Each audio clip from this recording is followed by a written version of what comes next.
कि किच्छा में मुस्लिम आबादी रुद्रपुर की तुलना में ज़्यादा थी। आज बाबा कहते हैं ना मैं जाऊंगा नहीं यहाँ से, अब तो यहाँ आए कब? यहाँ तब आए जब वहाँ 2 बार लोगों ने नकारा। सफ़र किच्छा का हक छीन कर रुद्रपुर को विकसित करने का काम किया गया। मैं आपके माध्यम से बिहारी से पूछना चाहता हूँ कि जिस 3 वार्डों की नगर पंचायत बनी थी, जिसमें 95% मुस्लिम लोग थे, 96%, तो उसमें चेयरमैन कौन बनता? हाँ, मतलब जाहिर सी बात है मुस्लिम बनता, चाहे किसी पार्टी का बनता, चाहे निर्दलीय बनता। और पैसा कहाँ खर्च होता? सिरौली में। जाहिर सी बात सिरौली में खर्च होता।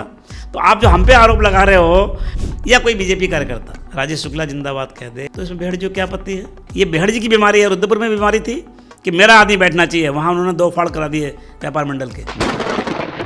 हमारी जीत हुई और उनको किस परिस्थितियों में धरना छोड़ के भागना पड़ा। तो एक आध काम तो कराया होगा? नॉट ए सिंगल वर्क, एक भी नहीं ना एक भी नहीं। अगर आवास विकास के एक वार्ड में जितना खर्च हुआ है, अगर इससे ज़्यादा उन 3 वार्डों को मिला के खर्च कर दिया होगा तो मैं संन्यास ले लूँगा। आज बेहड़ जी से मैं पूछना चाहता हूँ कि जब 2 बार आप हारने के बाद, 3 बार हारने के बाद आप लड़ सकते हैं, तो एक बार हारने के बाद हाजी सरवार खां क्यों नहीं लड़ सकते? दोस्तों, स्वागत है आपका टुडे न्यूज़ 9 में। आपके साथ मैं हूं मोनिस मलिक। आज हमारे साथ एक ख़ास मेहमान मौजूद हैं। इनका परिचय कराने से पहले, खैर इन्हें अपने परिचय की ज़रूरत ही नहीं है, पहली बात। दूसरी बात ये, चूँकि प्रोग्राम में हैं तो एक प्रोटोकॉल होता है प्रोग्राम का कि परिचय कराना ज़रूरी होता है। तो ये एक ऐसे राजनीतिक परिवार से ताल्लुक़ रखते हैं जिन्हें तराई का संस्थापक कहा जाता है। आप इतने से में ही समझ गए होंगे कि आज हमारे साथ कौन मेहमान मौजूद हैं। जी हाँ, हम बात कर रहे हैं 2 बार के एमएलए रह चुके किच्छा विधानसभा क्षेत्र के जाने-माने चेहरे और पसंदीदा व्यक्ति राजेश शुक्ला जी का। राजेश शुक्ला जी, आपका बहुत-बहुत स्वागत है हमारे पॉडकास्ट में। जी, धन्यवाद। और हमारे प्रोग्राम में पहली बार तशरीफ़ लाए हैं, तो आपके स्वागत में मैं वसीम बरेलवी की 2 लाइनें यहाँ पर मैं सुनाना चाहता हूँ कि आप आ गए हो तो कुछ चाँदनी सी बातें हों। आप आ गए हो तो कुछ चाँदनी सी बातें हों, ज़मीं पे चाँद कहाँ रोज़-रोज़ उतरता है। तो स्वागत है आपका प्रोग्राम में। आपने जो कहा कि आप आ गए हो तो चांदनी सी बातें हों, बहुत अच्छा शेर आपने वसीम साहब का कहा है। मैं भी आपसे कहना चाहता हूँ राहत इंदौरी साहब के जी, जी, जी, जैसे जी, साहब बिल्कुल। कि गुलाब, ख़्वाब, दवा, ज़हर, जाम, क्या-क्या है? क्या-क्या? मैं आ गया हूँ, बता इंतज़ाम क्या? आए वाह, वाह! ये देखिए, आपको जितनी राजनीति की समझ है, उससे ज़्यादा गहरी समझ आपको शेरो शायरी में भी है। हम लेकिन अगर शेरो शायरी की तरफ चल पड़ेंगे तो आज का जो हमारा पॉडकास्ट है वो किसी अलग डायरेक्शन में चला जाएगा। तो हम उसके लिए एक सेपरेट प्रोग्राम शेड्यूल करेंगे, विधायक जी से हम परमिशन लेंगे इसके लिए, और वो अगर हमें वक़्त देते हैं तो हम एक पर्टिकुलर, एक ज़रूर, सेपरेट ज़रूर। सेपरेट हम शेड्यूल कर देंगे पॉडकास्ट। तो आज का जो हमारा पॉडकास्ट रहेगा वो आपका पर्सनल लाइफ़ पर रहेगा कि आपने एक स्टूडेंट यूनियन के लीडर से, एक छात्र नेता के तौर पर एज़ आपने अपना पॉलिटिकल करियर स्टार्ट किया और एक विधायक के कुर्सी तक आप पहुँचे, 2 बार विधायक रहे, और सबसे बड़ा जो अचीवमेंट आपका रहा वो ये रहा कि तत्कालीन मुख्यमंत्री को आपने 2000 वोटों के लगभग से आपने शिकस्त दी। ये अपने आप में बहुत बड़ा अचीवमेंट तब हो जाता है जब सामने व्यक्ति जो है, जिसके सामने आप चुनाव लड़ रहे हैं, वो व्यक्ति सूबे का मुख्यमंत्री हो। उसके पीछे पूरा प्रशासन हो, पूरा शासन हो उसके पीछे। ऐसे कौन से दाँव-पेच उस टाइम पे चले गए और ऐसा कौन-सा राजनीतिक पहलू निकल कर सामने आया, उजागर हुआ, जिसके तहत आपने एक ऐसे पहलवान को धराशायी कर दिया, जिसके बरसों का अनुभव था, कई दशकों का अनुभव था।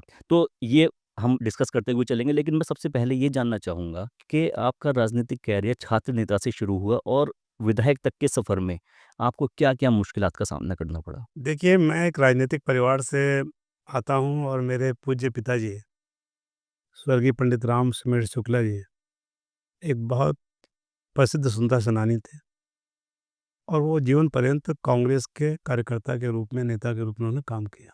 क्योंकि हम लोग ईस्टर्न यूपी में देवरिया ज़िले के रहने वाले थे और इलाहाबाद यूनिवर्सिटी में जब मेरे पिताजी पढ़ने गए और वहाँ छात्र संघ के अध्यक्ष बने और वहीं से फिर वो ऑल इंडिया स्टूडेंट कांग्रेस के नेशनल प्रेसिडेंट चुने गए, जब सुभाष चंद्र बोस जी के भतीजे शिशिर चंद्र बोस जी को उन्होंने राष्ट्रीय अध्यक्ष का चुनाव हराया। और जिस समय वो ऑल इंडिया स्टूडेंट कांग्रेस के नेशनल प्रेसिडेंट चुने गए, उस समय श्रद्धेय स्वर्गीय पंडित नारायण दत्त तिवारी जी तब के छात्र नेता के रूप में वो राष्ट्रीय कार्यालय में स्टूडेंट कांग्रेस के ऑफिस सेक्रेटरी थे और पिताजी उसके राष्ट्रीय अध्यक्ष थे। अच्छा।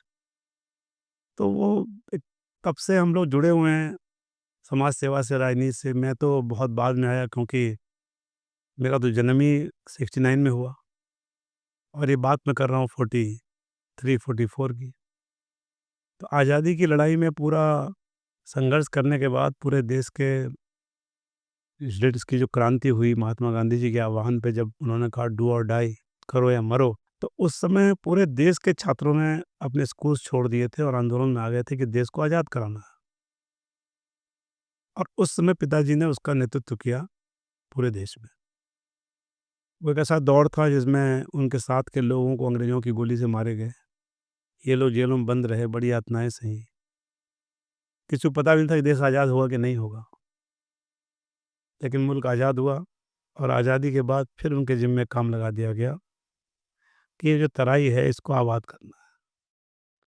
भारत पाकिस्तान का एक दुर्भाग्यपूर्ण बंटवारा हुआ था और उस बंटवारे से बहुत से परिवारों को इधर से उधर जाना पड़ा था, उधर से इधर आना पड़ा था। तो जो लोग उधर से इधर आए उनमें काफ़ी लोगों को यहाँ बसाने का काम और देश की आज़ादी की लड़ाई में संघर्ष करने वाले फ्रीडम फाइटर्स, स्वतंत्रता संग्राम सेनानियों को बसाने का काम, और उस समय कोई भी लैंडलेस व्यक्ति जो भूमिहीन हो उसको ही 5-5 एकड़ ज़मीन देकर बसाने का काम हमारे स्वर्गीय पिताजी के तराई कॉलोनाइजेशन स्कीम के चेयरमैन के रूप में उन्होंने 1949 से लेकर करीब करीब सन अंतिम जो हुआ वो सन 54-55 तक लोग यहाँ आए। कुछ परिवार 60 में भी आए, उन सबको बसाया। तो वो एक संस्कार थे परिवार के। मैं जब मेरा जन्म हुआ तो मेरे पिताजी से मेरा साथ बहुत कम रहा, क्योंकि 1978 में उनकी डेथ हो गई। अच्छा। मैं मात्र उस समय 9-10 साल का था। तो मेरे को उनसे कोई राजनीतिक गुण तो बहुत नहीं मिल पाए, लेकिन ठीक है कि जेनेटिक में उनका बेटा था, जेने तो मुझे कुछ ना कुछ जीन्स उनके मेरे अंदर जो रहे, ये जो पारिवारिक संस्कार थे। तो जब मैंने अपनी पढ़ाई शुरू की तो बचपन से ही मेरी कुछ लीडरशिप क्वालिटी थी, मैं नेतृत्व करने का गुण था मेरे अंदर। एंजा इंटर कॉलेज में पढ़ने गया और बताऊं आपको कि एंजा इंटर कॉलेज में उस समय रुद्रपुर रुद्रपुर में उस रुद्रपुर समय 6 से 8 तक का एक चुनाव होता था बच्चों का, उसको बाल सभा कहते थे। अच्छा। और 9 से लेकर 12 तक के जो बच्चे थे उनका फिर वो परिषदों के माध्यम से चुनाव होता था। ये अंग्रेजी साहित्य परिषद है, हिंदी साहित्य परिषद है, और ये कृषि परिषद है, और ये विज्ञान परिषद है। तो मैं 6 से 8 वाली बाल सभा का महामंत्री भी रहा और अध्यक्ष भी रहा 8। अच्छा। और उसके बाद जब उस टाइम तो आपकी उम्र मेरे ख्याल से ऐसी 12-13 साल 13 साल उसके बाद 9, 10, 11, 12 में मैं चुनाव लड़ा और मैं वहाँ जो हिंदी साहित्य परिषद थी जिसमें पूरा कॉलेज वोट डालता था, अच्छा। उसका मैं महामंत्री रहा और अध्यक्ष रहा। लेकिन उसके जस्ट बाद, चूंकि मैं कृषि का विद्यार्थी था और मेरा एडमिशन हो गया, कंपटीशन मैंने क्वालिफाई कर लिया पन्नगर कृषि विश्वविद्यालय का, तो वहाँ से मैंने कृषि स्नातक और कृषि स्नातकोत्तर की शिक्षा ग्रहण की। अच्छा। और कृषि स्नातकोत्तर के दौरान ही मेरा कुछ संघर्ष वहाँ हुआ। वहाँ एक बेटी के साथ, एक बच्ची के साथ अन्याय हो रहा था, एक छात्रा के साथ, जिसमें उसको सुसाइड करना पड़ा था और कोई आवाज़ नहीं उठा रहा था, मैंने आवाज़ उठाई थी। उसकी वजह से फिर मेरी यूनिवर्सिटी से ठन गई और मेरी वहाँ से डिग्री कंप्लीट नहीं हो पाई थी अच्छा। मास्टर्स की। अच्छा, वहाँ से कौन सा कोर्स कर रहे फाइनल ईयर में एमएससी एमएल न्यूट्रिशन में कर रहा था। मेरे सारे कोर्सेज क्लियर थे, बस केवल थीसिस होने की बुक रह गई थी, तब तक जो कांड हो गया। तो मैंने उसका मुद्दा उठाया और उस प्रोफेसर को जिसने उस बच्ची का शोषण किया था उसको सजा दिलवाई। अच्छा। और उस चक्कर में यूनिवर्सिटी में से नाराज हुई और उन्होंने किसी भी तरीके से मुझे उन्होंने थीसिस से रोक थीसिस नहीं थीसिस से करने रोक दी। दी। खैर कोई बात नहीं। वहाँ से आने के बाद फिर मैं एनएसयूआई से जुड़ा, स्टूडेंट कांग्रेस का मैं, नेशनल स्टूडेंट कांग्रेस का मैं डिस्ट्रिक्ट प्रेसिडेंट रहा उधम सिंह नगर का, और मैं स्टेट का जनरल सेक्रेटरी रहा। अच्छा, कौन सा और सन भी लगभग ये आपका? बात मैं कर रहा हूँ आपसे 91 92। 91 की। अच्छा। और फिर मैंने एक यहाँ पर बड़ा आंदोलन खड़ा किया 92 93 तक 94 तक, छात्र आंदोलन। और जब तिवारी जी उस समय जब वो हार गए थे, आपको याद होगा जब वो राम लहर में चुनाव हारे थे, तो उसके बाद तिवारी जी के साथ मिलके हम लोगों ने बहुत बड़े आंदोलनों में उनका साथ दिया, युवाओं को इकट्ठा किया। और उसके बाद मैं छात्र संघ का अध्यक्ष बना रुद्रपुर डिग्री कॉलेज में, क्योंकि मैं वहाँ पॉलिटिकल साइंस से मास्टर्स की डिग्री कर अच्छा। यहीं से मेरी यात्रा शुरू पंतनगर होती है। पंतनगर के बाद आप फिर वरना के रुद्रपुर बाद चले। मैंने पॉलिटिकल साइंस से एमए भी किया। अच्छा। वहाँ का छात्र रहा मैं, जो आप शहीद भगत सिंह कॉलेज के नाम से जाना जाता है, और वहाँ का मैं प्रेसिडेंट रहा।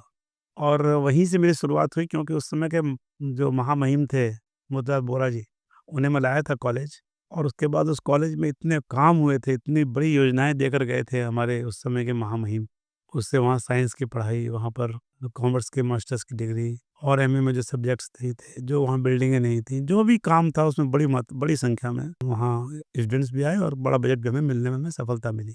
उसी दौरान जब मैं छात्र संघ का अध्यक्ष था, एक यहाँ शुभुगाहट हुई कि उत्तराखंड राज्य का निर्माण होगा। और उस समय तराई में और मैदानी क्षेत्रों में कोई आशंकाएं थी। लोगों को लगता था कि शायद इस राज्य में अगर ये इलाके शामिल हुए तो कुछ दिक्कतें हो सकती हैं। और एक आंदोलन खड़ा हुआ पूरे जिले में, जिसको कहा गया कि ये ऊधम सिंह नगर को उत्तर प्रदेश में रखा जाए, नए बन रहे राज्य उत्तराखंड में ना रखा जाए। अच्छा।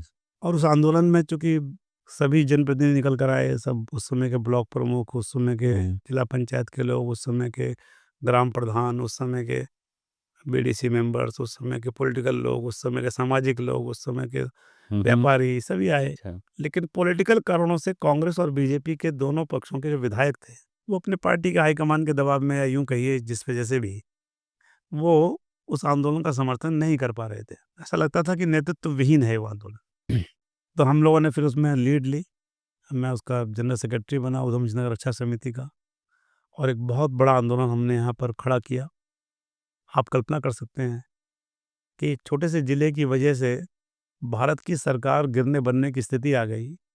अकाली दल ने वहाँ समर्थन वापस लेने की धमकी दे दी बीजेपी को, और उसकी परिणति में अंत में बीजेपी की सरकार को उस समय एक कमेटी बनानी पड़ी कि ऊधम सिंह नगर जाकर के आप पता लगाइए कि वहाँ के लोग क्या चाहते हैं। अच्छा। और जॉर्ज फर्नांडीज साहब, जो उस समय के एनडीए के वो थे, कन्वीनर थे, अच्छा। उनको उस कमेटी का चेयरमैन बनाया गया और नाम रखा गया जॉर्ज कमेटी। उसमें 2 मेंबर्स दिए गए, एक पंजाब के मुख्यमंत्री प्रकाश सिंह बादल, और एक उत्तर प्रदेश के मुख्यमंत्री कल्याण सिंह जी। अच्छा। तो कमेटी फिर पंतनगर आई। हम सब लोगों ने लाखों लोग इकट्ठे किए कमेटी के सामने। दूसरा पक्ष भी इकट्ठा हुआ। लगभग मेरे ख्याल से 97-98 की बात हाँ, है। ये बात है सन 2000 से पहले की। हाँ। लेकिन वो तमाम लड़ाइयों के बावजूद फिर अंत में भारत सरकार ने उत्तराखंड राज्य बनाया। और जो हम लोगों के अप्रीहेंशंस थे, हम लोगों की जो उसमें भय थे, उसे दूर करने के लिए उस समय अटल बिहारी वाजपेयी जी ने सुरजीत सिंह बरनाला जी को यहाँ का गवर्नर बनाकर भेजा। और जो यहाँ की ज़मीन थी उसमें भी कुछ कानून बनाए कि यहाँ की जो ज़मीनों के कानून रहेंगे वो उत्तर प्रदेश के हिसाब से रहेंगे। अच्छा। सीलिंग कानून खास तौर पर, तो लोगों को भय था कि सीलिंग लगा के ज़मीन निकाली जा सकती है।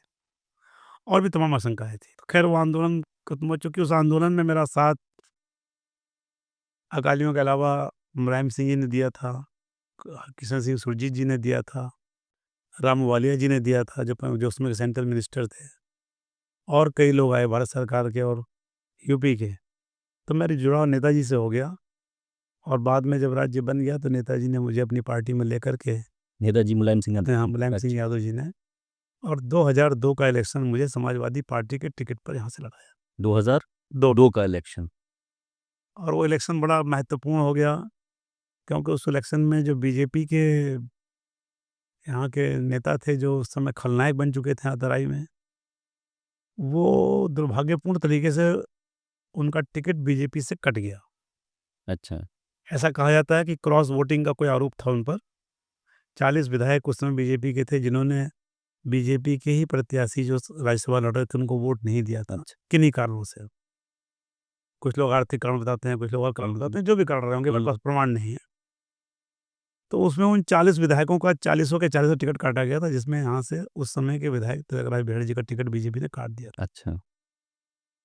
और उसके बाद वो फिर कांग्रेस के प्रत्याशी बन गए।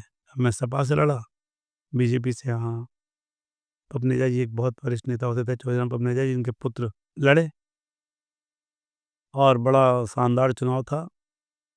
मैं चुनाव तो नहीं जीत पाया, लेकिन मैंने समाजवादी पार्टी की एक एंट्री की यहाँ, और पूरे राज्य में सबसे अधिक वोट लेकर के सेकंड पोजीशन पर मैं रहा। अच्छा। छात्र संघ के अध्यक्ष के बाद मेरा पहला चुनाव था विधायक के रूप में। मैं चुनाव हार गया, लेकिन मेरी यहाँ पर एंट्री राजनीति में हो गई। लोग पहचानने लगे लोग कि भाई पहचानने लगे और लोगों को लगा कि ये आदमी संघर्ष करता है, इसको आगे लाना चाहिए। इसलिए शायद इतने वोट भी पड़े होंगे। मेरे ख्याल से 15,000 के लगभग वोट मुझे पड़े थे और 21,000 के आसपास 20-21,000 उस समय के विनर कैंडिडेट को बेहड़ जी को मिले थे और वो थर्ड पे गए थे जो बीजेपी के प्रत्याशी। विधानसभा रुद्रपुर की इच्छा एक ही थी। 2002 में हो गया था इलेक्शन। जी। फिर 2004 में मुझे नेताजी ने लोकसभा का इलेक्शन लड़ाया वहाँ से। अच्छा। नैनीताल उधम सिंह नगर लोकसभा लड़ा मैं समाजवादी पार्टी से। अब चूंकि समाजवादी पार्टी का पहाड़ों में तो कुछ इतना था नहीं था। लोग खलनायक ही मानते थे एक तरीके से, लेकिन फिर भी मैंने बड़ा शानदार चुनाव लड़ा और लगभग मुझे एक सम्मानजनक वोट के रूप में मैं करीब 70,000 वोट लेके आया था। मुझे एग्जैक्ट फिगर याद नहीं है, लेकिन 60 से 70 के बीच में वोट लेकर आया। बहुत आगे। तो उसके बाद फिर मैं भगत सिंह कोश्यारी जी मेरे संपर्क में आ गए। उन्होंने कहा तुम ऊर्जावान हो, काफ़ी संघर्ष करते हो, लड़ते हो, इतना आंदोलन करते हो जनता के लिए, तो तुम यहाँ समाजवादी पार्टी का कोई भविष्य नहीं है इस राज्य में। या तो आप हमारी पार्टी में आओ या कांग्रेस में जाओ, वरना आपका कोई भविष्य नहीं रहेगा। एक्चुअली मुझे देखने आए थे मेरे एक एक्सीडेंट में। अच्छा। तो मुझे अच्छा लगा कि एक वेल विशर की तरह उन्होंने मुझे राय दी। तो मैं फिर कांग्रेस में ही गया। पहले तो मैं कांग्रेस के पास गया। मैं हरीश रावत जी उस समय कांग्रेस के नेता होते थे, सेवा दल के राष्ट्रीय उपाध्यक्ष रह चुके थे वो। उसके बाद वो कांग्रेस के अध्यक्ष हो गए थे। तो जब आप जिनके पास गए सीधे पहले हरीश रावत जी के पास ही मैंने गए? उनसे कहा कि मैं कांग्रेस परिवार का पुराना कार्यकर्ता हूँ, मैं इंडियन कांग्रेस का डिस्ट्रिक्ट प्रेसिडेंट रहा हूँ NSCI का, और मैं कांग्रेस में आना चाहता हूँ। तो उन्होंने कहा अपनी कुछ असमर्थताएं जताई। उन्होंने कहा कि नहीं, यहाँ पर चूंकि रुद्रपुर की एक ही विधानसभा है और बीजेपी से जो आए हैं वो उनको अब हम जीत चुके हैं इस सीट पर, तो हम उनको कैसे काटेंगे। बात उनकी भी सही थी। तो फिर मेरे पास कोई विकल्प नहीं था, तो मैंने बीजेपी को चुना। और उसके पीछे एक वजह और भी थी कि चूंकि हम लोग फ्रीडम फाइटर फैमिली से थे और हम लोगों ने बचपन से ही अपने घर में जो किस्से कहानियां सुने थे वो राष्ट्रवाद के ही सुने थे। तो बीजेपी से मेरा एक एक इस बात पर मुझे क्लिक करती थी बीजेपी की, बीजेपी कम से कम राष्ट्रवाद की बात करते हैं। उस नाते फिर मेरा जुड़ाव हो गया। फिर मुझे उन्होंने 2007 में टिकट भी दिया रुद्रपुर किच्छा विधानसभा से। मैं बहुत शानदार चुनाव लड़ा। 41,000 वोट मुझे पड़े। लेकिन बीजेपी के कुछ वरिष्ठ नेताओं को, जो यहाँ के स्थापित नेता थे, उन्हें रास नहीं आया कि मैं समाजवादी पार्टी से इस पार्टी में क्यों आया। अच्छा। और मुझे टिकट क्यों दे दिया। तो उसकी वजह से मुझे फिर उन्होंने थोड़ा सा भीतरघात हुआ और मैं चुनाव हार गया। लेकिन चुनाव के हारने या जीतने का मुझ पर कभी कोई फर्क पड़ा नहीं। मैं उसी भाव से, उसी प्रेरणा से, उसी संकल्प से, उसी इच्छा शक्ति से, उसी डेडिकेशन से मैं लगा रहता था लोगों के काम के लिए। और उसका परिणाम ये हुआ कि जब 2012 आई और ये 2 भागों में बट गई किच्छा रुद्रपुर विधानसभा, तो मैंने किच्छा को चुना। मैं सुनता हूँ कभी-कभी जो इस समय के विधायक हैं वो बार-बार कहते हैं मैं यहाँ से जाने वाला नहीं हूँ, मैं यहाँ से जाने वाला नहीं हूँ। हम तो नहीं कह रहे आप चले जाइए यहाँ से, लेकिन 2012 में उनके सामने और मेरे सामने, दोनों के सामने ये विकल्प था कि हम रुद्रपुर चुने या किच्छा चुने। क्योंकि हम दोनों 2002 और 2007 में रुद्रपुर किच्छा जॉइंट असेंबली से हम चुनाव लड़े थे, जब ये दोनों विधानसभाएं एक थी। और दोनों का घर रुद्रपुर में था और दोनों का गांव किच्छा विधानसभा में। जैसे वो रुद्रपुर के आवास विकास में रहते थे, मैं रुद्रपुर के वार्ड नंबर 4 जो शुक्ला फार्म बोलते हैं, अच्छा। वहाँ था इंडस्ट्री एरिया के पास। और वो मलसा गांव से गए थे उनके पिताजी और हम लोग रामनगर गांव से गए थे। रामनगर मलसा दोनों आज भी किच्छा विधानसभा में है। तो हम दोनों के सामने विकल्प था कि हम दोनों कोई विधानसभा चुन लेते। और मैं बताऊं आपको कि मेरा साहस देखिए कि मैंने किच्छा को चुना, ये जानते हुए चुना कि किच्छा में मुस्लिम आबादी रुद्रपुर की तुलना में ज़्यादा थी, और जबकि मैं बीजेपी से था। और बेहड़ जी के पास अगर उनका वास्तव में प्रेम यहाँ के अकलियत के, यहाँ के अल्पसंख्यक लोगों से, किच्छा के पिछड़ेपन से, किच्छा के पिछड़े विकास से, जो किच्छा कहीं पिछड़ गया था विकास में, अगर होता तो एक प्रभावशाली नेता थे, वो मिनिस्टर थे, वो किच्छा चुन सकते थे, लेकिन नहीं चुना। आज बाबा कहते हैं ना मैं जाऊंगा नहीं यहाँ से। अब तो यहाँ आए कब? यहाँ तब आए जब वहाँ 2 बार लोगों ने नकारा। जिसको चुना, किच्छा को छोड़कर जिस रुद्रपुर को चुना, उस रुद्रपुर ने जब 2 बार हराया तब लौट कर आया। और हमने किच्छा को तब चुना जब हम बीजेपी में चले गए थे जब संभावनाएं कम और थी यहाँ पर, संभावनाएं कम थी। कम थी। फिर हमने किच्छा को चुना, ये जानते हुए कि यहाँ पूरे कुमाऊं में नंबर 2 पर मुस्लिम आबादी है और ये पिछड़ा क्षेत्र था, यहाँ चुनौतियाँ थी, ये जिला मुख्यालय नहीं था, यहाँ अभी तहसील हो जाने के बावजूद भी परगना नहीं था, जबकि परगना घोषित हो चुका था 1974 में और एसडीएम रुद्रपुर बिठा दिया गया था। यहाँ म्यूनिसिपल कोर्ट आई, रुद्रपुर बिठा दी गई थी। किच्छा के सफर किच्छा का हक छीन कर रुद्रपुर को विकसित करने का काम किया गया था। रुद्रपुर का विकास होने में कोई आपत्ति नहीं, बट किच्छा की चीज़ों को रुद्रपुर ले जाकर रखा गया कि जैसे आपको पता होगा, जहाँ तहसील होती है वहाँ परगना होता है, वहीं पर म्यूनिसिपल कोर्ट बैठती है। लेकिन किच्छा का एसडीएम रुद्रपुर बिठाया गया और नाम लिखा गया SDM Kichha at Rudrapur, and उधर एट रुद्रपुर, रुद्रपुर पे है किच्छा के एसडीएम। अच्छा, रहेंगे किच्छा की तहसील हाँ। रुद्रपुर से पुरानी है, रुद्रपुर तहसील थी नहीं। थी नहीं। मेरे एमएलए बनने के बाद हम्म, हमने जब ये सवाल खड़ा किया 2012 में, हमें बता रहा था कि 2012 में फिर मैंने किच्छा को चुना और किच्छा की जनता ने मुझको यहाँ से पहली बार विधायक बनाया। मेरे पास इतने लंबे संघर्ष के बाद विधायकी पहुंची, लेकिन मेरी सरकार नहीं आई थी। लेकिन मैंने कभी इसका रोना नहीं रोया, मैंने कभी ये नहीं कहा अरे सरकार नहीं है, मैं क्या करूं, मैं क्या करूं। मैं उसी सरकार के पास गया, उनसे लड़ा, झगड़ा, संघर्ष किया, उनको कन्विंस किया और किच्छा के विकास की इबारत लिखनी शुरू की। हरीश रावत जी यहाँ आए, मैं दलीय प्रतिबद्धताओं में नहीं गया। बीजेपी का एमएलए होने के बावजूद मैंने जाकर उनका स्वागत किया, उनके सामने अपनी समस्याएं रखी, उन्होंने हमारी घोषणाएं भी की, 12 घोषणाएं किच्छा के लिए की। ठीक है कि वो राजनीतिक कारणों से वो पूरी नहीं हो पाई या नहीं की गई, ये सोच करके कि हमारा एमएलए नहीं है, लेकिन मैंने अपना फर्ज निभाया और लगातार यहाँ आंदोलन करके मैंने विधानसभा में भी उठाया और यहाँ आंदोलन किया कि भाई रुद्रपुर में हमारा एसडीएम क्यों बैठता है।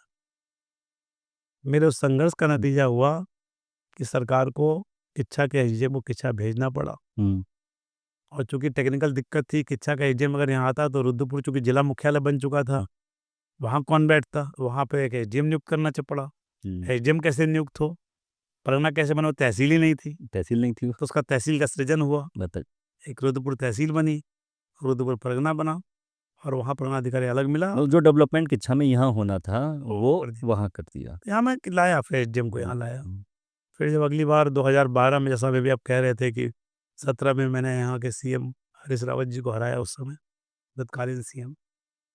अच्छा, मैं ये बात सोच रहा था, मैंने नहीं हराया कि अगर जैसे कि उन्होंने किच्छा के लिए 12 मांगे स्वीकृत की, एक्सेप्ट की उन्होंने, अगर उन्हें पता होता है कि अगला इलेक्शन ये हराने वाले हैं मुझे तो नहीं, मांगे स्वीकृत नहीं वही तो मुद्दा बनी मेरी, क्या वो एक्सेप्ट तो कर ली, है। मतलब क्या है, वो खुद को गुनाहगार कहे और सजा ना दे, ऐसा भी इख्तियार किसी को खुदा ना दे। मतलब उन्होंने घोषणा कर दी, लेकिन उस घोषणा को इम्प्लीमेंट नहीं किया, उस पर काम नहीं किया, पैसे जारी नहीं किए। तो आपको शायद ध्यान होगा, मैंने चुनाव में जब वो चुनाव आया उसके पहले जब मुझे लगा कि अब सरकार का टाइम लास्ट आ गया और ये घोषणाएं पूरी नहीं हुई, तो मैंने बकायदा होर्डिंग्स लगा के उन घोषणाओं का शासनादेश, अच्छा, मैंने होर्डिंग्स पे लिखे कि शासनादेश संख्या फलां किच्छा में डिग्री कॉलेज बनाया जाएगा, नहीं बनाया गया। अच्छा, घोषणा संख्या फलां किच्छा में सर्जन दिया जाएगा, नहीं दिया गया। किच्छा पॉलिटेक्निक कॉलेज खोला जाएगा, नहीं खोला गया है। सिरौली कला में इंटर कॉलेज बनाया जाएगा, नहीं बनाया गया। जितनी उनकी घोषणाएं थी, उस घोषणा संख्या के हिसाब से मैंने होर्डिंग्स लगाए पूरे में और ऊपर लिखा कि किच्छा की जनता पूछ रही है सवाल, क्या हुआ मुख्यमंत्री घोषणाओं का हाल। अच्छा, तो वो सब मेरे मुद्दे बने चुनाव में। एक भी काम बाद में जब बाद में हरीश रावत जी मुझसे लड़ने आए, तो मैंने कहा अगर आपसे प्रेम होता किच्छा के लोगों से, तो कम से कम जो मुंह से कह के गए थे वो तो पूरा करते। तो एक आध काम तो कराया होगा, नॉट ए सिंगल वर्क, एक भी नहीं ना एक भी नहीं। यही मुद्दा बना चुनाव में। अच्छा, ये चुनाव मुद्दा बना कि अगर आप यहाँ आ रहे हैं और अच्छा यही सोच के भी आ रहे हैं कि यहाँ पर अकलियत के वोट ज्यादा हैं, चले ठीक है भाई, हर आदमी अपना गणित देखता है। अगर आपने यही गणित देखा कि हाँ अकलियत के वोट ज्यादा हैं, तो फिर आपको लड़ना था अगर यहाँ, तो कम से कम कुछ काम कराते, अकलियत में ही कर देते यार। जहाँ और जगह नहीं किया, सिरौली कला में जो उन्होंने घोषणा की थी वही कर देते। आज ही देखिए ना, आज बार बार बिहार जी कहते हैं सिरौली कला, सिरौली कला। ये बताइए कि सिरौली कला 3 बार वो विधायक रहे, 3 क्यों, 4 बार, 4 बार जब वो विधायक रहे, इससे पहले तो सिरौली कला उनके विधानसभा में रही, चाहे वो हल्द्वानी के विधायक थे तब भी, हम्म, जब वो रुद्रपुर किच्छा के विधायक रहे तब भी। तो 2 बार, 2 बार हल्द्वानी में, 2 बार रुद्रपुर किच्छा। सिरौली कला को किच्छा में शामिल किया क्या कभी? या सिरौली कला के विकास के लिए क्या सोचा कभी कि ये एक गाँव अब नहीं रह गया है, शहर में शामिल, शहर जैसा हो गया है, इसके डेवलपमेंट के लिए इसको नगर पंचायत बनाएँ, चाहे नगर पालिका बनाएँ, या इसको किच्छा शहर में शामिल करें, किया क्या? कभी नहीं किया। बीजेपी ने किया, हमने किया, और जब हमने किया, इन्होंने उसका विरोध किया। असल में सिरौली का जो मामला है, ये कोई इश्यू नहीं है। बेहड़ जी को और कांग्रेस को ये लगता है कि हमने क्यों सिरौली के लिए कुछ क्यों नहीं किया, ये राजेश शुक्ला ने कैसे करा दिया। इससे उनकी अना आहत हुई है, उनका ईगो हर्ट हुआ है। ना वो सिरौली के हक में है, ना वो सिरौली के खिलाफ हैं। अगर वो सिरौली के हक में होते तो इतने साल वो विधायक रहे, मिनिस्टर रहे, तमाम नगर पंचायतें बनी, तमाम नगर पालिकाएँ बनी। वो चाहते तो सिरौली कला को नगर पालिका बना सकते थे, नगर पंचायत बना सकते थे, किच्छा में शामिल कर सकते थे, कभी किया नहीं। और हमने किया तो ईगो हर्ट हो गया। अब कैसे करें? तो शामिल करने का विरोध, अलग किया, फिर कोर्ट में उसका विरोध। तो मैं पूछना चाहता हूँ कि मैं क्या करूँ? मैं क्या करूँ कि तेरी अना को सुकून मिले? मैं क्या करूँ कि तेरी अना को सुकून मिले? टूट जाऊँ, गिर जाऊँ, बिखर जाऊँ, क्या करूँ? मैं इतना ही कहना चाहता हूँ इस शेयर के माध्यम से कि ईगो के इश्यू ना बनाएँ। आपके इस ईगो की लड़ाई में सिरौली सफ़र कर रहा है, सिरौली का नुकसान हो रहा है। अच्छा, सिरौली का डेवलपमेंट कैसे हो सकता है? मतलब उसे अलग नगर भाई पंचायत बना के करेंगे या फिर नगर पालिका में उसे सम्मिलित कर दे तब होगा? भाई मेरे, मुझे पहले ये लगा था कि सिरौली किच्छा से सटा हुआ है, अलग नगर पंचायत, नगर पालिका बनाना कठिन होगा, तो मैंने उसको किच्छा में शामिल कराने का निर्णय कराया अपनी सरकार से। आप चलिए मैं दिखाऊँ तहसील में उस समय की आपत्तियाँ। अगर एक बीजेपी के वर्कर की आपत्ति हो कि तहसील में शामिल इसको न कैसे करा लिया गया किच्छा में, शहर नगर में, मैं राजी छोड़ दूँगा। मतलब पहले जबकि अगर हम वोट बैंक के लिहाज से देखें, हुँ, तो किच्छा शहर पे सिरौली को आपत्ति होने पर तो बीजेपी को आपत्ति होनी चाहिए थी हुँ, कि भाई वहाँ ज़्यादा वोट बैंक कांग्रेस का है। लेकिन बीजेपी की सरकार ने किच्छा को सिरौली में शामिल किया, और जिन लोगों ने विरोध किया, हुँ। वो सिरौली के कांग्रेस के कार्यकर्ता थे, उनके नाम आज भी दर्ज हैं रिकॉर्ड में। और जब विरोध बहुत ज़्यादा हो गया, तो अंत में हमने मुख्यमंत्री से हमने घोषणा कराई कि ठीक है, इनको हम अलग नगर पंचायत अच्छा, मैं अपने ऑडियंस के लिए थोड़ा-सा ईज़ी कर दूँ इस मैटर को। जब सिरौली को किच्छा में सम्मिलित करा जा रहा था, उसमें जोड़ा जा रहा था, तब आपत्ति करने वाले खुद कांग्रेसी थे। नहीं, मैं एक सवाल आपके माध्यम से पूछना चाहता हूँ, और ये लॉजिकल है, आपको समझ में भी आएगा, अच्छा लगेगा। आप ये बताएँ कि सरकार किसी क्षेत्र का विस्तार कर रही है, हुँ। सरकार के पास अधिकार है कि उसमें कौन-सा एरिया रखे, ना रखे। तो अगर अगर बीजेपी को सिरौली को शामिल करना ही नहीं होता, तो वो शामिल ही क्यों करती? किसी ने डिमांड तो की नहीं थी। ना हमसे देवरिया ने डिमांड की थी, ना हमसे बंडिया ने डिमांड की थी, ना हमसे आज़ाद ने डिमांड की थी, ना हमसे सिरौली ने डिमांड की थी। ठीक? लेकिन जब शामिल हुआ, तो हर जगह के जो प्रधान थे, उन्हें लगा कि यार हमारी प्रधानी चली जाएगी, सब तिलमिल कर रहे थे। लेकिन हम लोग गए, उनको समझाया, हमने सभी प्रधानों को समझाया कि भाई इसके शामिल होने से आपका कोई नुकसान नहीं है। नगर पालिका बन जाएगी तो उसमें भी आप मेंबर बनोगे, चेयरमैन बन सकते हो। आपको अच्छा बजट मिलेगा जो शहर के दृष्टिकोण से मिलेगा, ग्राम सभा के दृष्टिकोण से इतना पैसा आता है, उससे आपका विकास नहीं हो पाएगा, क्योंकि अभी गाँव रह नहीं गए हैं। हुँ, कहने को गाँव हैं, ये शहर जैसे हो गए हैं। तो यहाँ पर ये आवश्यकताएँ हैं जो शहरी, जो मूलभूत आवश्यकता होती थी। हुँ। लेकिन बहुत ज़बरदस्त विरोध किया गया, बहुत ज़बरदस्त विरोध किया गया। उसका नतीजा हुआ कि हमने फिर सरकार में हमने कहा कि अगर नहीं चाहते तो इनको, हम चाहते तो उसी में गाँव में डाल देते हैं।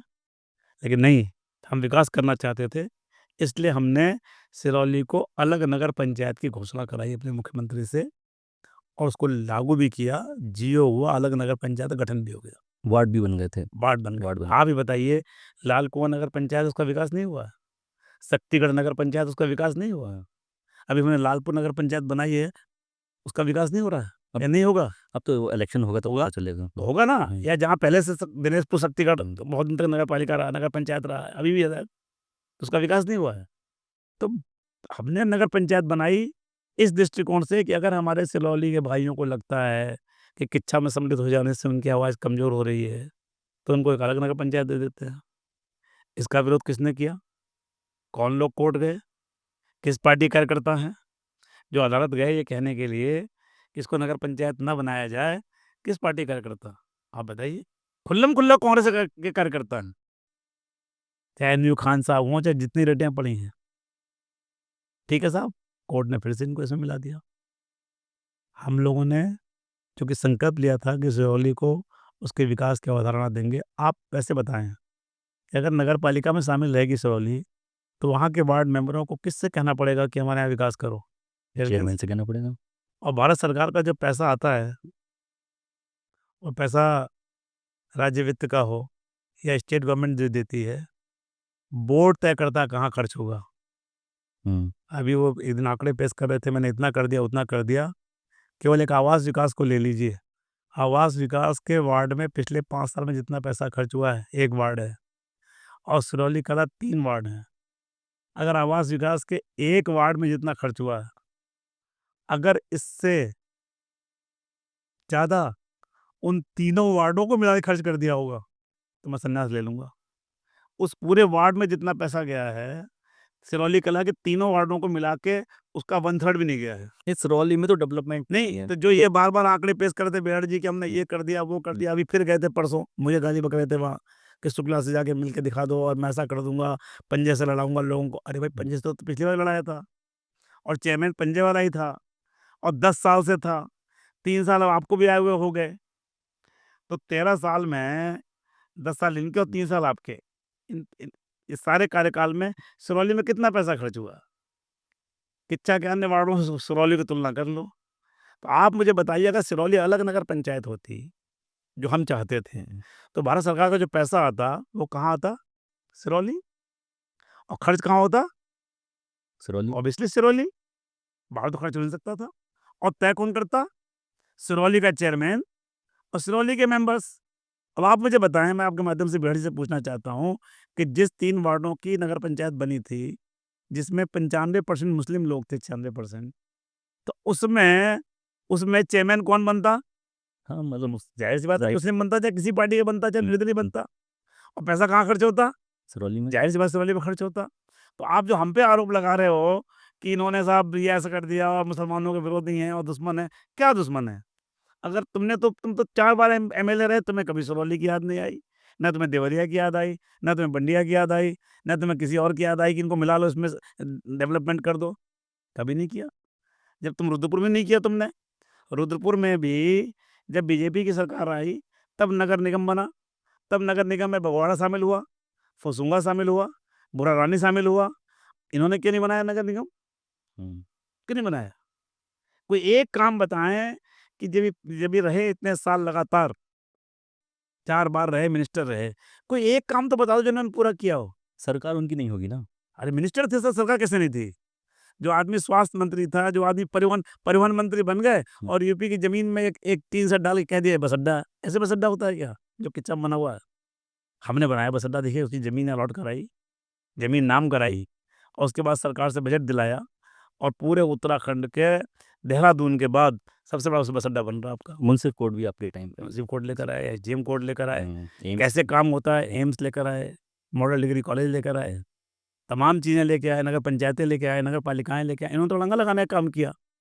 अगर हिदैसी होते तो सिरौली कला जब अलग अलग नगर पंचायत बन गई, फिर इन्हें डर डालने की क्या जरूरत थी? एक ग्राम सभा से ज़्यादा पैसा आता कि नहीं आता नगर पंचायत? मेडिकल कॉलेज इन्होंने स्वास्थ्य मंत्री रहते हुए घोषित किया, उसे ये 20 साल में पूरा नहीं कर पाएगा। कहाँ पे, किस जगह? रुद्रपुर में। उस मेडिकल कॉलेज को बाद जब में मंत्री थे तब। मंत्री थे, तब मंत्री बनने के बाद भी विधायक रहे, नहीं थे मंत्री, लेकिन नहीं ला पाए। मैं तो मिनिस्टर नहीं था, अच्छा। मेरा क्षेत्र भी नहीं था। लेकिन अगर मैं अपनी सरकार के, भारत सरकार से, उस मेडिकल कॉलेज के लिए जो मेरे क्षेत्र में भी नहीं है, उसके लिए अगर 345 करोड़ रुपए ला सकता हूँ, ला सकता हूँ, अच्छा। तो ये क्यों नहीं ला सकते थे? 10 साल तो मनमोहन सिंह जी मंत्री रहे, भारत सरकार के प्रधानमंत्री रहे, यहाँ भी इनकी सरकारें रही, ये खुद मिनिस्टर थे, क्यों नहीं ला पाए? ये एक काम ऐसा बताएं जो इन्होंने पूरा किया हो। किच्छा में 20 साल थे और यहाँ किच्छा में एक सामुदायिक स्वास्थ्य केंद्र का उच्चीकरण नहीं करा पाए। अस्पताल का। बताइए, कितनी बड़ी आबादी इस पर डिपेंड है। आप हेल्थ मिनिस्टर थे, आप यही कहते भाई मेरी कॉन्स्टिट्यूंसी है, यहाँ तो कुछ कर दो, नहीं करा पाए। अगर विकास पर बहस करना है तो आपसे कहूँगा एक दिन उनको बिठाइए हमारे साथ और करें विकास पे बात बैठ के हम लोग आमने सामने। देखिए, केवल गाली गलौज राजनीति नहीं होती, केवल आरोप प्रत्यारोप राजनीति नहीं होती, एक सार्थक बहस होनी चाहिए, एक रोड मैप होना चाहिए आपके पास, एक विजनरी होना चाहिए आदमी को कि भाई मेरा विजन ये है कि मैं यहाँ ले जाना चाहता हूँ। ठीक है, मैं कितना ले गया नहीं ले गया अलग बात है, लेकिन मेरी कोशिश क्या थी, मेरा मेरा मेरा लक्ष्य क्या था, मैंने उसके लिए एफर्ट्स क्या किए, ये तो बताना पड़ेगा ना। अगर हम उन्हें यहाँ बुला लेंगे आपके साथ और कम्युनिकेशन करवा देंगे, हाँ। कन्वर्सेशन करवा देंगे और आप अपने समर्थकों से नारेबाजी करवा देंगे। अब इस पे आ जाइए, अब इस पर आ जाइए, अभी इस पे भी आ जाइए। मुझे ऐसा कोई भी कार्यक्रम दिखा दीजिए जिसमें जिंदाबाद ना होती हो सरकारी पक्ष की या किसी नेता की, इसमें क्या बुराई है?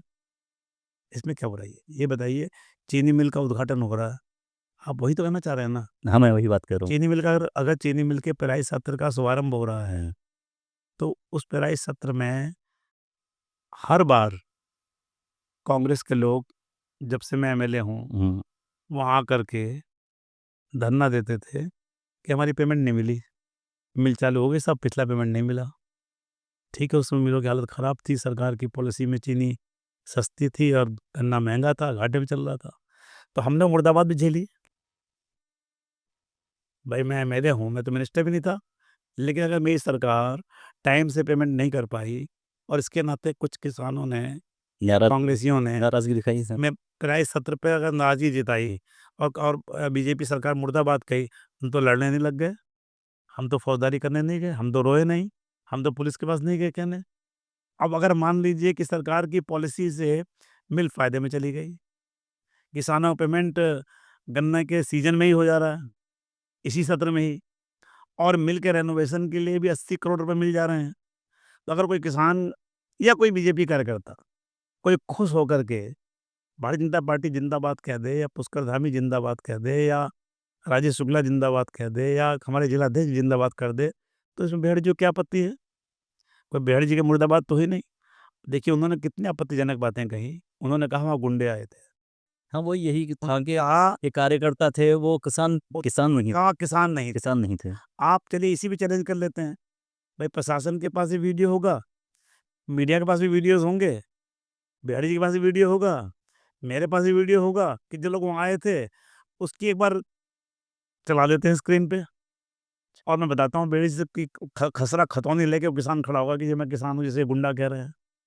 तो अगर बीजेपी के या बीजेपी गवर्नमेंट के या राजेश शुक्ला के अगर जिंदाबाद के नारे लगेंगे, तो जिंदाबाद के नारे लगाने वालों को आप ये कह दोगे कि यहाँ के हैं ही नहीं, बाहर के हैं, गुंडे हैं। उन्होंने बात और बड़ी आपत्तिजनक कही कि 18-18 साल के गुंडे वहाँ आए थे। ये बताइए 18 साल के लोगों को मताधिकार किसने दिया? सरकार ने राजीव गांधी जी ने। जब राजीव गांधी प्राइम मिनिस्टर थे, तो उन्होंने कहा कि जो मत डालने की जो उम्र है, वो 21 साल से घटा के 18 साल की जाए। उससे पहले 21 साल का वो देते थे। तो अगर 18 साल का आदमी वोट डाल सकता है, तो 18 साल का आदमी कंपटीशन दे के आईएएस बन सकता है। तो 18 साल का आदमी किसान के रूप में किसी कार्यक्रम में क्यों नहीं जा सकता? अपनी राय क्यों नहीं रख सकते? रख सकता। दूसरी बात मैं ये कह रहा था कि सबको पता है कि गदरपुर चीनी मिल बंद हो गई और जब से गदरपुर चीनी मिल बंद हुई है, गदरपुर का सारा गन्ना का डाइवर्जन हो गया किच्छा। आपको याद होगा मोनिश भाई कि सितारगंज मिल भी बीच में बंदी के कगार पे चली गई थी और वहाँ गन्ना भी यहाँ आने लग गया था। सौरभ भाई अगर मेरे ख्याल से अगर मंत्री नहीं बने होते, गन्ना मंत्री, शायद अब तक कोई चीनी मिल बंद भी हो गई होती। सौरभ बहुगुणा जी के मिनिस्टर बनने के बाद उस मिल को फिर से रिनोवेट किया गया, आज वो मिल दोबारा चल रही है। तो आपसे मैं पूछना चाहता हूँ कि अगर कोई मिल बंद हो जाए और उस मिल का गन्ना वहाँ का काश्तकार सरकार की पॉलिसी पर दूसरी मिल में ले जाए और अगर दूसरी मिल का पेराई सत्र शुरू हो रहा हो, तो क्या उस किसान को जो वहाँ से गन्ना डालता है उसे आने का हक नहीं है? बिल्कुल हक है। तो अगर कदरपुर का या दिनेशपुर का या किसी अन्य क्षेत्र का जहाँ गन्ना आ रहा है किच्छा में, अगर वहाँ का भी कोई कार्यकर्ता आ गया या वहाँ का कोई किसान आ गया अपना गन्ना लेकर, तो बेहड़ जी को ये कहना चाहिए क्या कि बाहर के लोग आ गए? एक तरफ तो आप कहते हैं मैं तराई का शेर हूँ, एक तरफ कहते हो कि मुझे डिप्टी सीएम बनना चाहिए, एक तरफ आप कहते हो मुझे लोकसभा का टिकट मिलना चाहिए, दूसरी तरफ किच्छा में ही अगर दिनेशपुर गदरपुर का काश्तकार जिसका गन्ना आप ले रहे हैं, अगर वो प्राइस सत्र में आ गया, तो आप उसे कह रहे हैं बाहरी लोग आ गए, गुंडे आ गए, या किच्छा के भी लोग गए, 18 साल के थे तो गुंडे थे। कोई 18 साल का नहीं था। आप देखेंगे पूरा उसका मैं आपको दिखा दूँगा। बल्कि हमें कोई आपत्ति नहीं है, कांग्रेस के बेहर जी के साथ बहुत से कांग्रेस के ऐसी कार्यकर्ता और कार्यकर्त्री बहनें और भाई आए थे, जो काश्तकार भी नहीं है। आते हैं, होता है, कार्यक्रम होता है तो उसमें पार्टी के लोग आ जाते हैं। वैसे तो ये है कि जहाँ नेता होगा वहाँ जिंदाबाद और आते हैं। जिंदाबाद के नारे तो उनके साथ एक आध लोग ऐसे भी आए हुँ, जिनका रुद्रपुर के कोतवाली में हिस्ट्री सीटरों की सूची में पहला नाम सबसे ऊपर है। दुराचारी व्यक्तियों की सूची पहला जो नाम लिखा हुआ हुँ। वो उनके बगल में बैठा था प्रेस कॉन्फ्रेंस में भी और पेराई सत्र के उद्घाटन में भी। हमने तो मुद्दा नहीं बनाया। तो कोई आ रहा है जो जिसके साथ आ रहा है जाए। ये असल में सतही बातें हैं। बहस इस बात पर नहीं होनी चाहिए। बहस इस बात पर होनी चाहिए, मुझे अच्छा लगता कि बेहड़ जी ये कहते कि इस चीनी मिल में एथेनॉल प्लांट लगाया जाए। सरकार ने क्यों नहीं लगाया? सरकार ने क्यों नहीं लगाया? एथेनॉल प्लांट लगाया जाए, या यहाँ पर डिस्टिलरी लगाई जाए, या यहाँ और काम किए जाएँ। अच्छा ये हो सकता है कि कार्यक्रम सरकारी है, ठीक है? आप वहाँ पहुँचे, तो मतलब अब उन्हें लगा या नहीं लगा, मैं अपना पॉइंट ऑफ व्यू बता रहा हूँ कि आप उस प्रोग्राम का क्रेडिट अपने ऊपर ले जा रहे हैं कि भाई नहीं, उसमें कोई कुछ क्रेडिट नारे लगाओ पेराई और सत्र कुछ इस का तरीके का पेराई सत्र के उद्घाटन में क्रेडिट क्या मिलना है? कोई वहाँ कोई नई कोई भवन बना है, या कोई नया वहाँ कोई नई योजना आई, ऐसा तो है नहीं। वो हर साल पेराई सत्र का शुभारंभ होता है, दस्तूर है ये परंपरा है कि भाई, एक रिवायत है कि भाई लोग अपना हर वर्ष गन्ना का शुभारंभ हो रहा है तो वहाँ हवन हो गया, वहाँ गन्ना उठा के उसमें डाल दिया गया। जो गन्ना पहला किसान लेके आया उसके बैलगाड़ी को गुड़ खिला दिया, ट्रैक्टर ट्राली वाले को पैसे दे दिए, थोड़ा उसका स्वागत कर दिया, माला पहना दिया।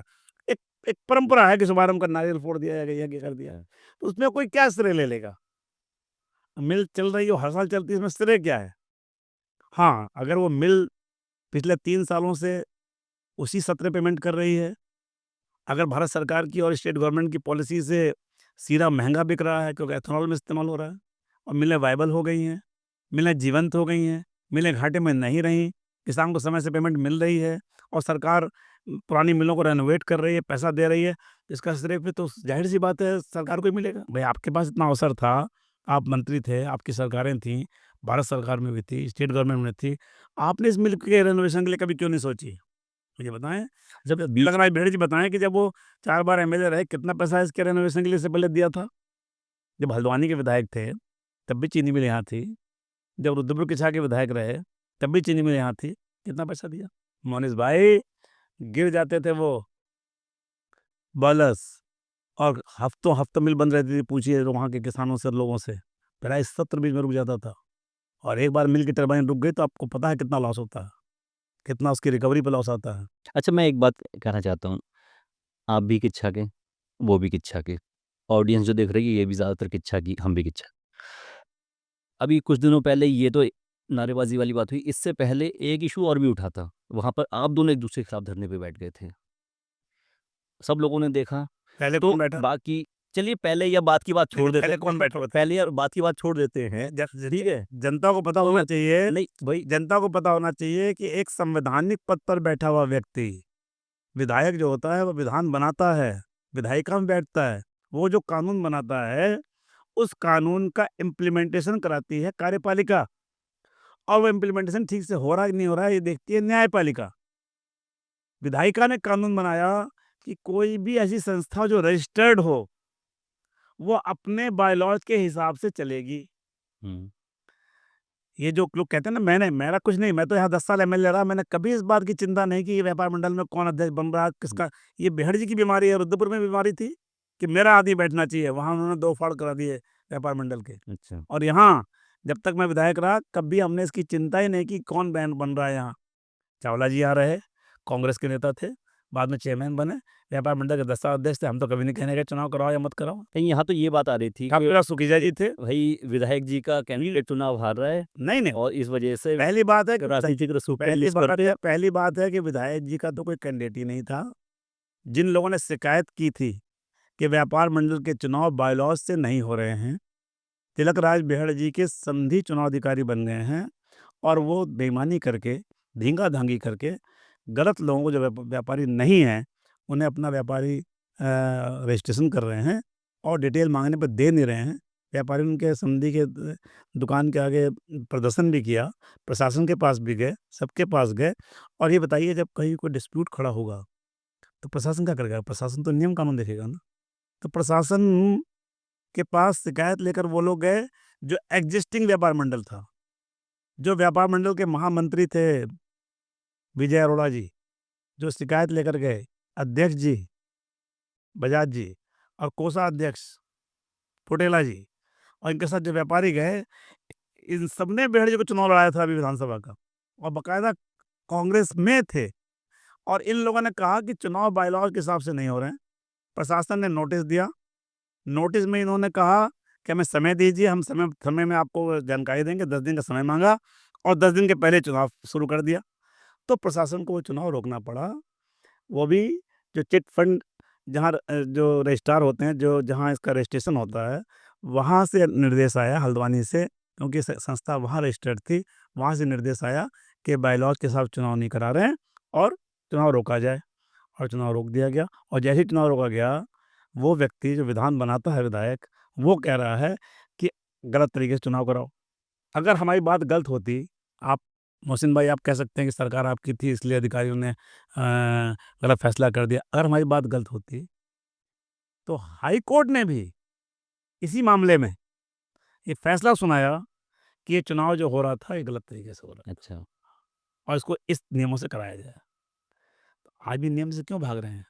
हमने धरना नहीं दिया। हमने धरना तब दिया जब वो धरना देकर प्रशासन पर विधायक का दुरुपयोग, पद का दुरुपयोग करके दबाव में लेना चाहते थे। तो हमने भी धरना दिया कि नियम से होगा, इनके दबाव में नहीं होगा। और मुझे खुशी है कि हम सही पक्ष पे थे, हमारी जीत हुई और उनको किस परिस्थितियों में धरना छोड़ के भागना पड़ा। आप दोनों लोग किच्छा के रसूखदार व्यक्तियों में सबसे टॉप की लिस्ट में हैं, जी। ठीक है? आप हो गए और बेहड़ जी हो गए। तो आप दोनों मिलके काम क्यों नहीं कर लेते हैं भाई? क्यों एक दूसरे के खिलाफ धरने पे बैठे हुए हैं? मिलके काम कीजिए, किच्छा का डेवलपमेंट होगा, जनता का फ़ायदा होगा। मेरे आप कोई ऐसा स्टेटमेंट दिखा दीजिए जिसमें मैंने बेहड़ जी पर कोई आरोप लगाया हो। अगर बेहड़ जी मुझ पर कोई आरोप लगाएँगे, तो मोहसिन भाई, अगर मैं जवाब नहीं दूँगा, तो फिर क्या कहा जाएगा? लोग समझेंगे यही गलत होगा। अगर आप मुझे कुछ कहेंगे, तो मुझे अपनी सफाई पेश करने का हक है कि नहीं है? आप मुझे एक स्टेटमेंट ला दीजिए जिसमें मैंने उन पर कोई आरोप लगाया हो। वो जब मुझ पे आरोप लगाते हैं, तो मुझे कुछ कहना पड़ता है अपनी सफाई में, और उसको फिर लोग सोचते हैं कि इनकी बहसबाजी हो रही है। अच्छा, हम चुप रहें, तो फिर लोग सोचेंगे कि ये गलत होंगे इसलिए ये नहीं बोल रहे हैं। और जब मैं वो बात का जवाब देता हूँ, फिर उसके पे नहीं आते, फिर नई बात लेके आते हैं। इसलिए सच बात ये है, इसके पीछे हुँ। कारण क्या है? बेहड़ जी को ये पता है कि जो राजेश शुक्ला के टाइम में यहाँ विकास के काम शुरू हुए, चाहे वो एम्स हो, चाहे वो मेडिकल कॉलेज हो, चाहे हाईटेक बस अड्डा हो, हुँ। चाहे 3-3 नगर पालिका, नगर पंचायत बनाने का सवाल हो, चाहे मुंसिफ कोर्ट का यहाँ पर स्थापना हो, चाहे एसडीएम कोर्ट की स्थापना हुई हो, चाहे यहाँ शहर के बीचों बीच बहने वाले पहा नहर पर कवरिंग का विषय हो, या यहाँ बिजली विभाग का डिवीज़न अलग करा करके यहाँ उस एक्शन बिठाने की बात हो, या अन्य जो काम मैंने किए, सड़क नाली जो भी थे। उन्हें लगता है कि मैं इन 3 सालों में ये काम नहीं कर पा रहा हूँ, ना इन कामों को आगे बढ़ा पा रहा हूँ, ना कोई नया काम ला पा रहा हूँ, और ऐसे में जब जनता उनसे सवाल करती है, तो उन सवालों को का जवाब देने की बजाय वो मुझ पर आरोप लगाते हैं। अभी वो कह रहे थे कि सिरौली कला को शुक्ला जी बनवा दें नगर निगम। अच्छा। तो मैं क्यों बनवा दूँ? आप क्यों नहीं बना रहे? भई आप एमएलए हो, आप मेरे भरोसे एमएलए बने हो क्या? क्या मोहसिन भाई, आप बताइए, क्या बेहड़ जी मेरे दम पे एमएलए बने हैं? नगला नगर पंचायत बनी, नगर पालिका बनी, उसमें इन्होंने विरोध किया। पन्नगा यूनिवर्सिटी, अब आप सोचिए, पन्नगा यूनिवर्सिटी की हालत ये थी कि आज़ादी के बाद से अब तक ना वो ग्राम पंचायत में थी, ना वो नगर पंचायत। अगर कोई आदमी वहाँ मर जाए और उसका एक डेथ सर्टिफिकेट लेना हो, कौन जारी करे? पोस्टमार्टम कराना पड़ता था एक सामान्य मौत में, अच्छा। सिर्फ डेथ सर्टिफिकेट लेने के लिए। आप सोचें। और मैंने जब उसको नगर पालिका बनाया, इन लोगों ने विरोध किया, रिकॉर्ड पे है। इतना विरोध किया कि गवर्नर तक को जाके इन्होंने कहा सब पढ़ाई खत्म हो जाएगी, ये हो जाएगा। अंत में उसको निकालना पड़ा और केवल अब नगला नगला बची है। विकास की सोच नहीं है, विकास की तरफ देखा नहीं है, विकास के नाम पर कोई उपलब्धि नहीं है। तो आप केवल जाति जाति जाति धर्म धर्म धर्म करते रहोगे तो एक न एक दिन धर्म और जाति वाले भी आपसे पूछेंगे कि चलिए भाई धर्म से आप किस लिए बने हैं। मेरे दिमाग में एक बात आई है धर्म जी से जी कि आपने जैसे बताया कि समाजवादी पार्टी में थे और मुस्लिम अल्पसंख्यक समुदाय से काफ़ी आपका जी मेल-जोल था। अच्छा। एक वक़्त था जब वो विधायक राजेश शुक्ला जी को मुस्लिम सराखों पर बैठाते थे। जी लेकिन बीच में कुछ ऐसा हुआ कि ये दूरी बहुत बढ़ी। जी आपने महसूस किया, जी हमने भी महसूस किया। जी तो ये दूरी बढ़ने का क्या कारण रहा? क्या मतलब अब आगे भी कोई फ्यूचर में प्लान है कि ये दूरी और बढ़नी देखिए चाहिए या फिर कम हो जाएँ या फिर कुछ है कुछ इस देखिए तरीके का मोहसिन प्लान? भाई सच बात तो ये है कि मैं समाजवादी पार्टी और कांग्रेस परिवार से जुड़ा था। मैं कांग्रेस का एनएसयूआई का जिला अध्यक्ष रहा, समाजवादी पार्टी का जिला अध्यक्ष रहा, मैं वहाँ से एमएलए लड़ा, समाजवादी पार्टी से एमपी लड़ा। तो मेरे ताल्लुकात मुस्लिम परिवारों में बहुत गहराई से थे। कांग्रेस के ज़माने से मेरे परिवार में भी सबका आना-जाना रहा है। मैं छात्र नेता रहा तब भी सबका आना-जाना रहा है।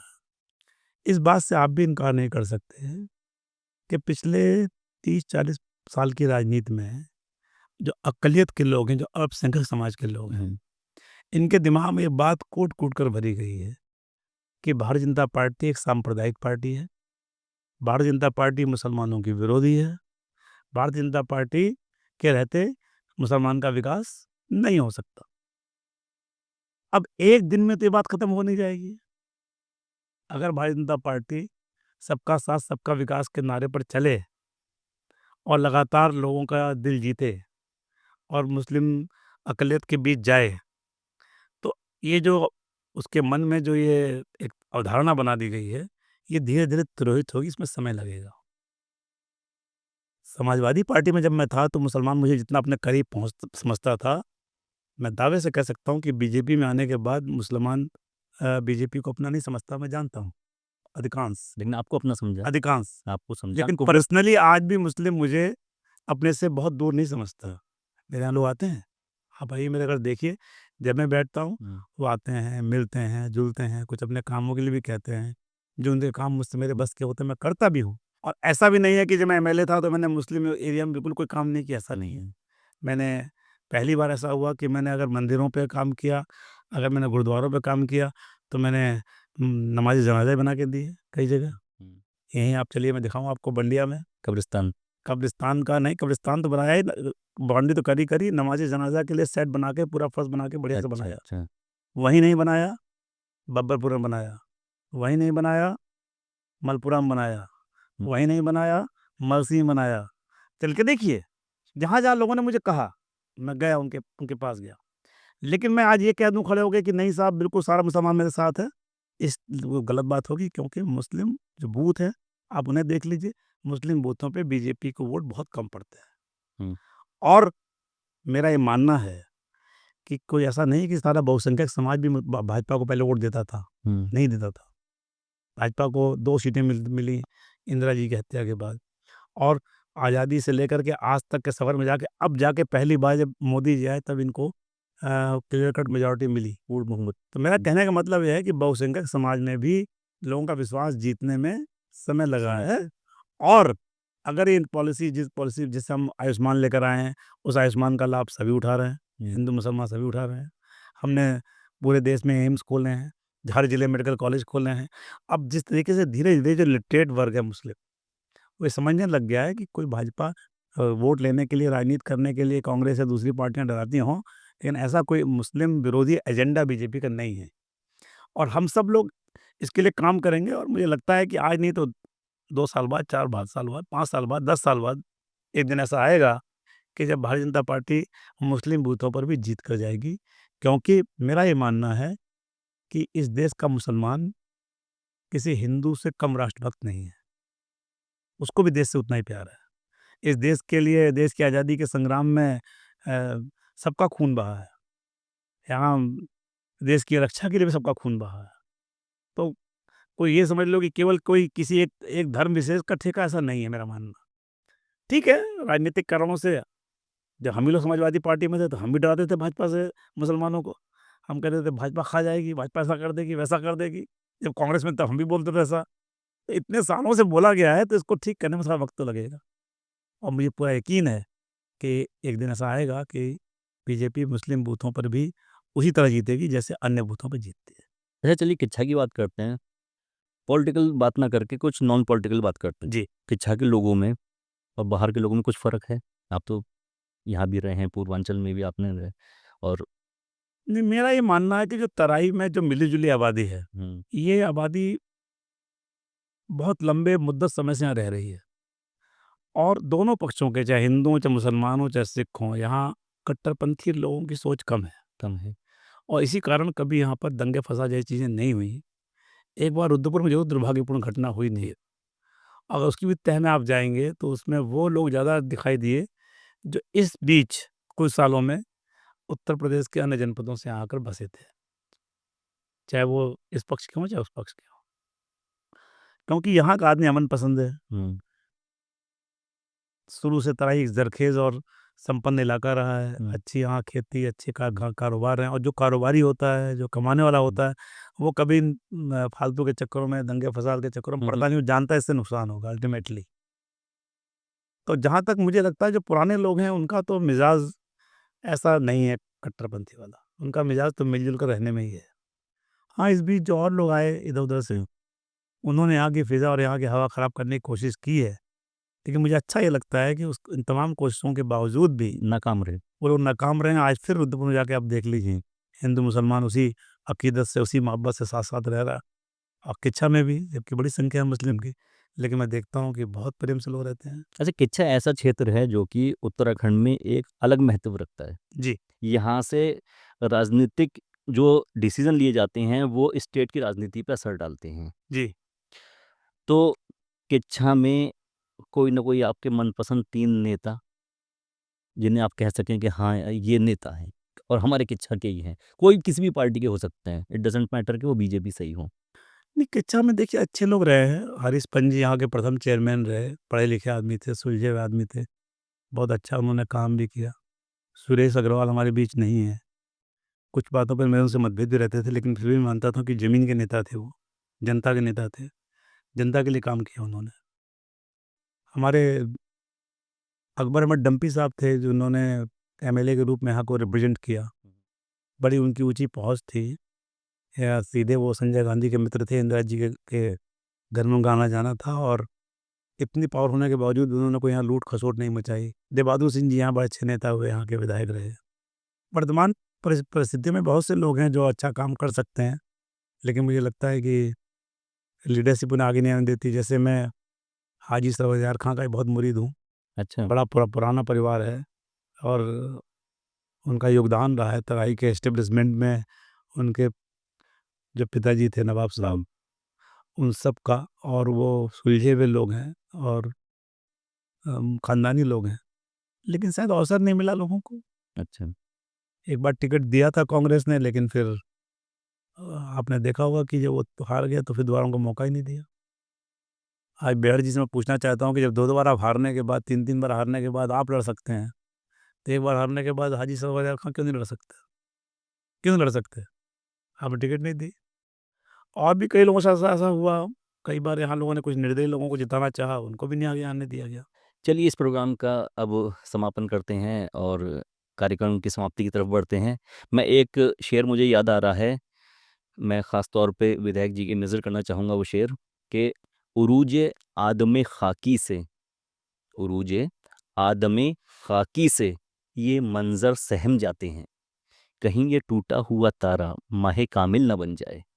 तो क्या बात! इस शेर के साथ मैं अब इस प्रोग्राम को यहीं पर ख़त्म करता हूँ। मैं तो आपसे ये कहना चाहूँगा भाई साहब कि लगता तो बेखबर सा हूँ, लगता तो बेखबर सा हूँ, लेकिन खबर में हूँ।